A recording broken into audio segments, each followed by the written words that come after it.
Okay, everything to get a sense of what to expect. Let's look at what the earnings might be this quarter. To be honest, I think most investors have moved on from quarter-to-quarter earnings, but Wall Street still seems to care and makes headlines. The stock will react, probably dropping $5 or $10, because the news was priced in, and then they sell it. A few days later, investors realize what really matters, and the stock rises or recovers. Wall Street's main focus in this earnings report will be the margins, but these are arbitrary and have little bearing on the company's future.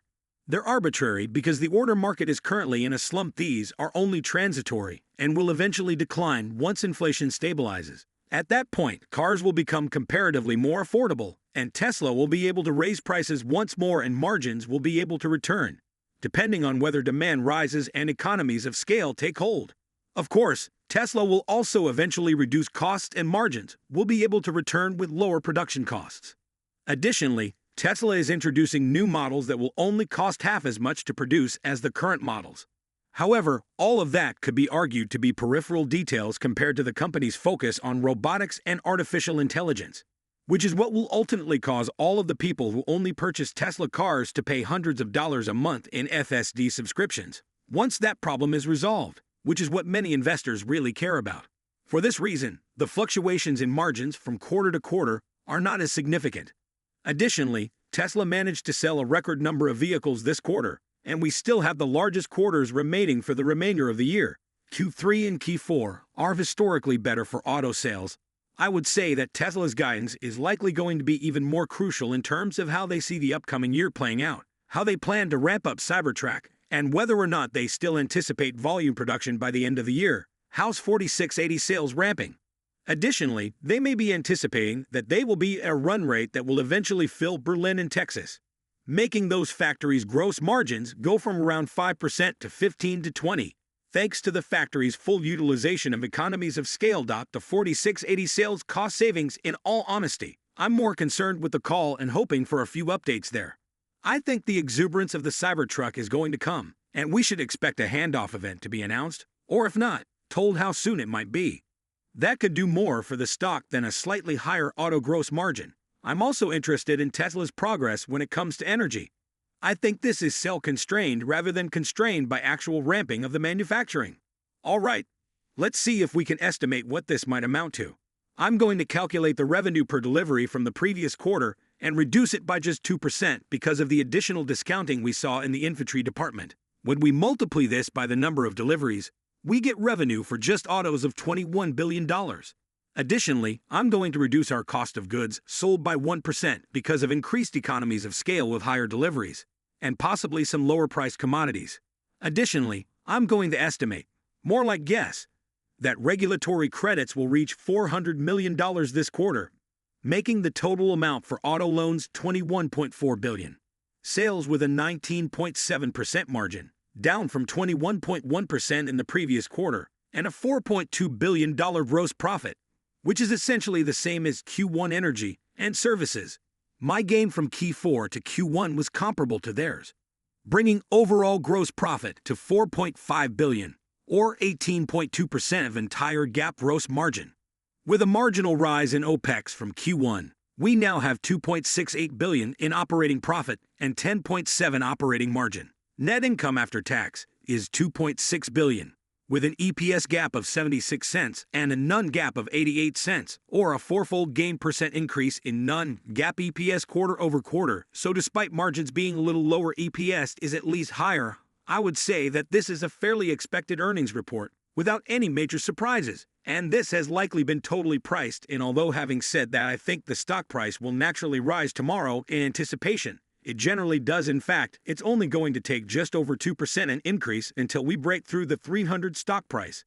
This might be a barrier and could end up being a volatile day. I would say there's a good chance, at least for some part of the trading day, that we see 300. Then perhaps some after-hours trading after the report is out might take the stock price down a little, but then it will be all about the earnings call. And I think the main thing investors are listening for. There will be the Cybertruck handoff event. Then eventually, we'll finally get the specifications to the Cybercheck and see them officially being delivered to customers. If this is announced on the call, which I think with all the excitement Elon will be pressured to answer, then the stock will likely hit its new high for the year, And then eventually, when we finally get the specifications for the Cybertruck, it could really rise depending on the price point and range the Cybertruck is able to hit if the price is around the low 60,000 mark including tax credits. Then that's going to be an excellent price. And I think the range will have to beat the F-150 Lightning, which is 320 miles. So perhaps around mid-300 miles of range. At that price, that is a lot of car for the money. We should be given guidance for the next 12 months of what Tesla are aiming for, particularly when it comes to the Cybertruck. Hopefully volume production still on target for the end of next year, and perhaps a rough idea of what run rate we anticipate early next year too. As for the rest of the guidance, then the biggest deal would be some good progress, since Elon stated in the Q4 earnings that they aim to build them up in 2024. We haven't received any guidance regarding 4680 sales. It would be helpful to know what run rate they anticipate that Texas 4680 line will reach by the end of the year. What are the most recent constraints on ramping? And when might the other 3 4680 lines at Texas start operating? Since then, the first Texas 46A line has gone into production. We could also learn more about how the progress is going and how the Texas 4680 sale may be different from Fremont, possibly with better energy density or silicon in the anode. Since the Cybertruck is almost ready to launch, I believe that investors are once again considering 4680 sales and wondering how Tesla will be able to meet demand if it ramps up. In the past, I've thought that it might require 2170 sales, but my main justification for doing so was that it would need to launch with the longest range possible, surpassing Rivian's 400 miles of range. However, these days, I'm thinking that Rivians are really less important and that Ford is more important. While the Ford F-150 Lightning's range should be easy for Tesla to surpass, the Cybertruck may also surpass it, or at least come close, in terms of price, even though it offers a greater range and appears to be a better value overall than the Lightning. This is because Cybertrucks are much more expensive than Tesla vehicles, which don't even need to compete on price. In my opinion, a lower price will have a greater impact on the stock price. For example, consider a 2% increase in the stock price if the Cybertruck is valued at $60,000 instead of $72,500 after tax credits, which would increase the company's valuation by about $20 billion. To make that much more profit, Tesla would have to sell 2.5 million more Cybertrucks at that higher price point. That's one way to look at it, at least. Anyhow, a 4680 update would be good to hear, and who knows, maybe someone would be astute enough to inquire about the status of the dry battery electrode process. Ideally, we would also learn something new about Mexico and what the plans are there. I doubt that the Model 3 Highland will be discussed too extensively, as Tesla seems to be saying very little about it and not much about Generation 3. If we're lucky, Elon may hint that the Gen 3 model will be revealed later this year. I also doubt that the next factory location will be disclosed. A strong earnings call with lots of enthusiasm and positive energy from Elon may cause the stock to close above 300, at which point the market will need to determine Tesla's next valuation.